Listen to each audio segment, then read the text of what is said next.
ಹಿಂದಿನ ಕಾಲದಲ್ಲಿ ಹಸ್ತಿನಾಪುರ ಎಂಬ ಮಹಾನ್ ರಾಜ್ಯವನ್ನು ರಾಜ ಶಂತನು ಆಳುತ್ತಿದ್ದರು. ಅವರ ಮಗ ದೇವವ್ರತ ಧೈರ್ಯಶಾಲಿ, ಬುದ್ಧಿವಂತ ಮತ್ತು ಜನರ ಪ್ರೀತಿಗೆ ಪಾತ್ರನಾದ ಯುವರಾಜನು. ಅವನು ರಾಜನಾಗಲು ಸಂಪೂರ್ಣ ಯೋಗ್ಯನಾಗಿದ್ದನು. ಒಂದು ದಿನ ರಾಜ ಶಂತನು ಗಂಗಾ ನದಿಯ ತೀರದಲ್ಲಿ ನಡೆಯುತ್ತಿದ್ದಾಗ ಸುಂದರ ಹಾಗೂ ವಿನಮ್ರಳಾದ ಸತ್ಯವತಿಯನ್ನು ಭೇಟಿಯಾದರು.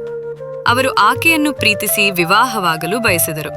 ಆದರೆ ಸತ್ಯವತಿಯ ತಂದೆ ಒಂದು ಷರತ್ತು ಇಟ್ಟನು: ನನ್ನ ಮಗಳ ಮಕ್ಕಳೇ ಹಸ್ತಿನಾಪುರದ ಮುಂದಿನ ರಾಜರಾಗಬೇಕು.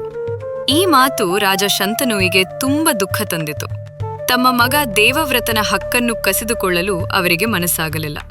ಮಗನ ಮಹಾತ್ಯಾಗ, ತಂದೆಯ ದುಃಖವನ್ನು ಕಂಡ ದೇವವ್ರತ ಸತ್ಯವತಿಯ ತಂದೆಯ ಬಳಿಗೆ ಹೋಗಿ ಹೇಳಿದರು: ನಾನು ರಾಜಗದ್ದಿಯ ಹಕ್ಕನ್ನು ತ್ಯಜಿಸುತ್ತೇನೆ. ಸತ್ಯವತಿಯ ಮಕ್ಕಳೇ ರಾಜರಾಗಲಿ. ಆದರೂ ಆ ತಂದೆಗೆ ಸಂಶಯವಿತ್ತು.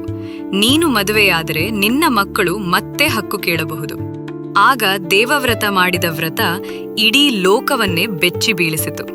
ನಾನು ಜೀವಮಾನ ಪೂರ್ತಿ ವಿವಾಹವಾಗುವುದಿಲ್ಲ, ನನಗೆ ಸಂತಾನವೂ ಇರದು. ಇದು ಎಷ್ಟು ಕಠಿಣ ಪ್ರತಿಜ್ಞೆ ಇತ್ತೆಂದರೆ ದೇವತೆಗಳೇ ಆಕಾಶದಿಂದ ಪುಷ್ಪವೃಷ್ಟಿ ಮಾಡಿದರು.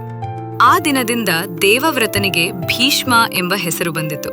ಭೀಕರ ಪ್ರತಿಜ್ಞೆ ತೆಗೆದುಕೊಂಡವನು. ತಂದೆಯ ಸಂತೋಷಕ್ಕಾಗಿ, ರಾಜ್ಯಕ್ಕಾಗಿ ಸ್ವಾರ್ಥವಿಲ್ಲದೆ ತ್ಯಾಗ ಮಾಡುವುದೇ ನಿಜವಾದ ಮಹಾತ್ಮತೆ.